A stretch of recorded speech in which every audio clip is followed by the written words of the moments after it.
Ini IGD. Assalamualaikum. Assalamualaikum. Ini kunci. Masa terus masyarakat. Haji Damong. Ini kunci. Assalamualaikum. Tahu piket? Pak Didro piket? Lero.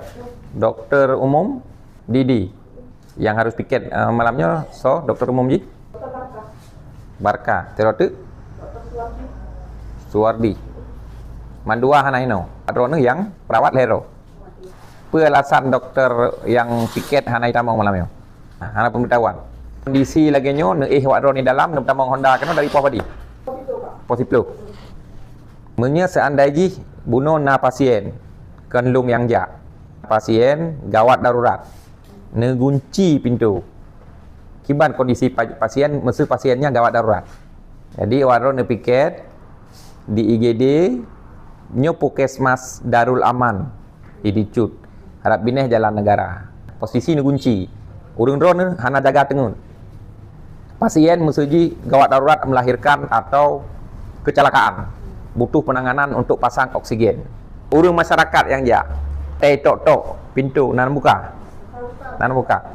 Pakan hana buka je pintu 24 jam. Pelayanan IGD yang dimaksud 24 jam. Pintu buka.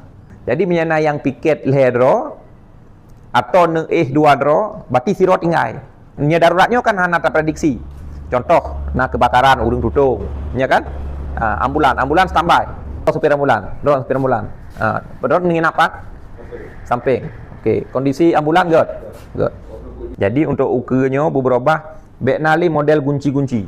Dalam aturan IGD-nya aktif 24 jam. Long ingin ajak urang drone memandung, bekle mengikuti kebiasaan-kebiasaan yang hana jeroh. Ini tak pejak kebiasaan yang jeroh untuk melayani masyarakat.